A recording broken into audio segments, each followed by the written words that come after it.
ये मेरे वो स्टडी सीक्रेट्स हैं जिनकी हेल्प से एज अ डॉक्टर ना सिर्फ मैंने यूएस मेडिकल एग्जाम्स पास किए बल्कि इससे मैं कोई भी चीज़ इजीली याद कर लेती थी। सबसे बड़ी बात कि इस स्ट्रेटजी को यूज़ करके मुझे पढ़ाई की टेंशन भी बहुत कम होती थी, वरना हमारा सारा दिन एग्जाम की टेंशन में ही वेस्ट हो जाता है। आप भी कम वक्त में स्मार्ट लर्निंग सीखें instead of working hard, so that आप भी लाइफ को एंजॉय कर सकें, दोस्तों के साथ वक्त गुजारें, मौज करें, पर ग्रेड्स भी बहुत अच्छे लाएं। और ये टिप्स भी न्यूरो साइंस पे बेस्ड हैं।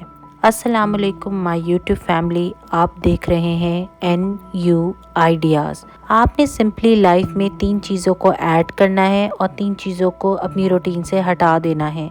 इस वीडियो में मैंने अपना स्टडी स्केड्यूल भी आपके साथ शेयर किया है जो मैं एग्ज़ाम के वक्त यूज़ करती थी, ताकि आप भी बहुत कम वक्त में ज़्यादा से ज़्यादा याद कर सकें। पहली चीज़ जो आपने करनी है वो है स्टॉप मल्टीटास्किंग। आपकी पढ़ाई का एक रिदम बना होता है और आप फ्लो के साथ पढ़ रहे होते हैं, चीज़ें समझ रहे होते हैं। अगर आप बीच में कोई दूसरा काम करने लगते हैं, जैसे फ़ोन यूज़ करने लग गए हैं, तो आपका स्टडी फ्लो टूट जाता है और आपको चीज़ें समझने के लिए डबल मेहनत करनी पड़ती है। यूनिवर्सिटी ऑफ लंदन में एक रिसर्च हुई थी जिससे साबित हुआ कि जो लोग मल्टीटास्किंग या टास्क स्विचिंग करते हैं, मतलब जो लोग टिक के एक काम नहीं कर पाते हैं, इनका IQ लेवल दूसरों की निस्बत ग्रेजुअली कम होता जाता है। इसलिए पढ़ाई के वक्त अपना टोटल फोकस सिर्फ पढ़ाई पर ही रखें। आपकी क्लास फेलो फाइजा ने आपसे हंसकर क्या बात की थी, इस बार फेल हुआ तो अब्बू से खूब इज्जत होनी है, ये सब बाद में सोच लीजिएगा। दूसरी चीज है एलिमिनेट डिस्ट्रैक्शंस। अब तो इतनी फ्री सेल्फ कंट्रोल एप्स हैं जिसकी हेल्प से आप डिस्ट्रैक्शंस को इजीली दूर कर सकते हैं। मैंने पर्सनली फॉरेस्ट ऐप को यूज किया था। पढ़ाई के वक्त मैं इस ऐप को एक्टिव कर देती थी। जब भी मैं फेसबुक, यूट्यूब या कोई भी सोशल पेज खोलती थी तो इस ऐप में मेरे ट्रीज बर्न होना शुरू हो जाते थे और मैं वापस पढ़ाई पर आ जाती थी। ऐसी और भी सेल्फ कंट्रोल ऐप्स हैं लाइक फ्रीडम, फोकस वगैरह। इसके अलावा अपना फोन हमेशा दूसरे रूम में रखें, वरना हाथ बार बार फोन की तरफ जाता है कि किसी ने मैसेज तो नहीं किया। तीसरी चीज है स्टॉप क्रैमिंग, मतलब ब्रेक्स के बगैर बहुत देर तक बस पढ़ते ही जाना। अपनी तरफ से हम एफिशिएंसी दिखा रहे होते हैं कि एक बार ही सब पढ़ कर ही उठेंगे, बट ट्रस्ट मी, मैंने ये करके भी देखा हुआ है। इससे ऑल्दो हम ज्यादा चैप्टर्स को जस्ट रीड कर सकते हैं, पर हमारी मेमोरी में कुछ भी नहीं जाता है। स्पेशली एग्जाम के वक्त जब हमें इस चैप्टर की जरूरत हो तो कुछ भी याद नहीं आता है, क्योंकि हमारी मेमोरी का रिटेंशन स्पैन जस्ट 25 से 30 मिनट्स ही होता है। इसके लिए एक टाइम मैनेजमेंट टेक्निक भी है जिसको पामोडोरा टेक्निक भी कहते हैं, जिसमें आप 25 मिनट्स का टाइमर लगाते हैं और जब आपके 25 मिनट्स पूरे हो जाते हैं तो आप 5 मिनट्स की ब्रेक लेते हैं। इसमें आप स्ट्रेचिंग कर सकते हैं, अपने आप को हाइड्रेट कर लें वगैरह। ये टेक्निक इसलिए भी इफेक्टिव है कि इसमें आप 2 बहुत इंपॉर्टेंट मेमोरी प्रिंसिपल्स को भी यूज कर रहे होते हैं।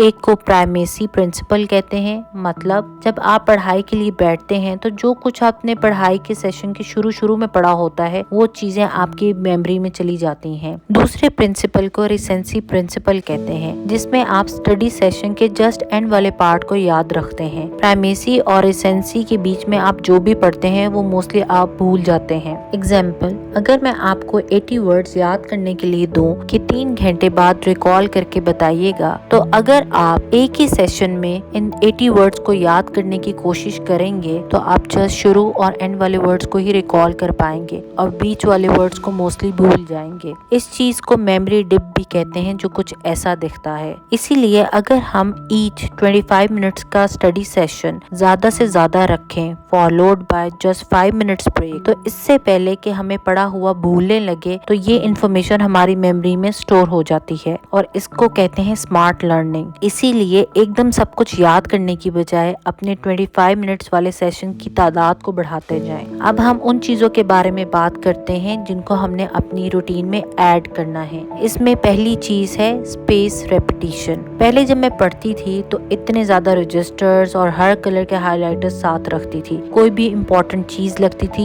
जो कि ऑलमोस्ट मुझे हर चीज़ ही इम्पोर्टेंट लगती थी, तो मेरा पेज कुछ इस तरह दिखता था। हर लाइन को कोई ना कोई कलर किया होता था, क्योंकि हर चीज़ ही तो इम्पोर्टेंट है। फिर सारा दिन लिख लिख के अपने नोट्स बनाती थी, जिससे at the end of the day मेरे हाथों में दर्द रहने लग गई थी। पर इससे मेरा इतना टाइम भी वेस्ट होता था और फिर भी एग्जाम के वक्त चीज़ें याद ही नहीं आती थी। इसलिए कोई भी चीज़ लाइक अ पैरेट रिपीट करने की बजाय इसके फ्लैश कार्ड्स बना लें। इस चीज़ को स्पेस रेपिटेशन भी कहते हैं। आपने ये पैराग्राफ पढ़ा, इसके पॉइंट्स को हाईलाइट करने की बजाय किसी भी फ्री ऐप में इसके फ्लैश कार्ड्स बनाना शुरू कर दें। मैं पर्सनली आनकी फ्लैश कार्ड्स यूज करती थी, जो कि एक बिल्कुल फ्री ऐप है। दूसरी चीज जो आपने अपनी रूटीन में ऐड करनी है वो है स्टडी एनवायरनमेंट। घर में कोई भी ऐसी जगह ढूंढ लें जहाँ कम से कम डिस्ट्रैक्शन हो, अम्मी बहन भाई वहाँ से बार बार ना गुजरे, और ये जगह आपके बेड से जितना दूर होगी उतना ही बहुत अच्छा है। सेकेंडली, अपने पास यूनिक सेंटेड चीज़ें रख लें, जैसे perfume, chewing gum, lip balm. Rosemary और पेपरमिंट की फ्रेग्रेंस से फोकस इंक्रीज होता है। जब पढ़ते हुए कोई भी मुश्किल कॉन्सेप्ट आए तो कोई भी स्पेसिफिक फ्रेग्रेंस को उस वक्त यूज कर लें, क्योंकि ये प्रूवन है कि मेमोरी उस स्पेसिफिक फ्रेग्रेंस से एंकर हो जाती है। एग्जाम टाइम पे यही फ्रेग्रेंस यूज करके जाएं। मैं इस चीज से एग्री नहीं करती कि पढ़ाई के वक्त सिर्फ सुबह का ही होता है। ऐसे बहुत से लोग हैं जो रात को ज्यादा एफिशिएंटली पढ़ पाते हैं, और मैं भी उन्हीं लोगों में से एक थी। एज प्रॉमिस्ड, ये है मेरा स्टडी स्केड्यूल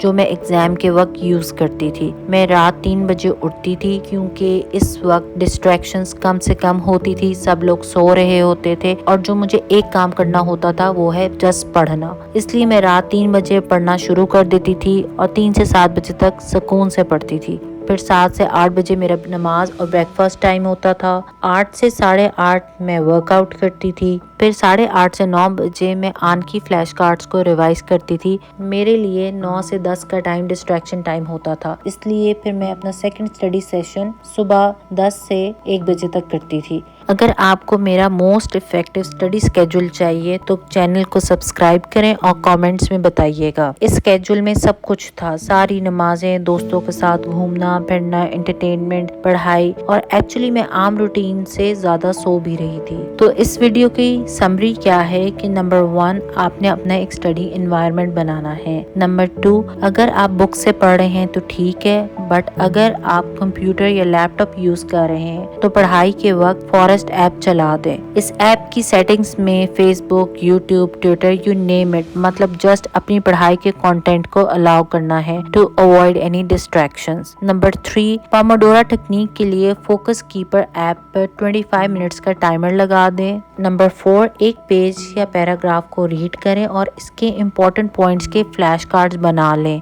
अब 25 मिनट्स के 3 सेशंस बाद ये फ्लैश कार्ड्स रिवाइज करें। जो फ्लैश कार्ड्स हमें भूल गया है इसको हम मार्क कर देंगे और कुछ आवर्स बाद दोबारा इस कार्ड को टेस्ट करेंगे। नंबर 5, जब आप पढ़ चुके हैं तो एंड पे सारे फ्लैश कार्ड्स को रिवाइज करें। आनकी पे डेली, वीकली और मंथली रिवीजन की भी सेटिंग्स है। एंड पर एक बोनस टिप ये है कि अगर कोई रट्टे वाली चीज आपको याद ही नहीं हो रही है तो इसे सोने से पहले 10 टाइम्स ऊंची आवाज में रिपीट करके फौरन सो जाए। ये आपके सबकॉन्शियस में चला जाएगा। मैंने इस ट्रिक से बहुत सी मेडिसिन के नाम याद किए थे and it always work. My YouTube family, video को लाइक करने का बहुत शुक्रिया। इंशाल्लाह नेक्स्ट वीडियो में फिर मिलते हैं, तब तक के लिए अल्लाह हाफिज।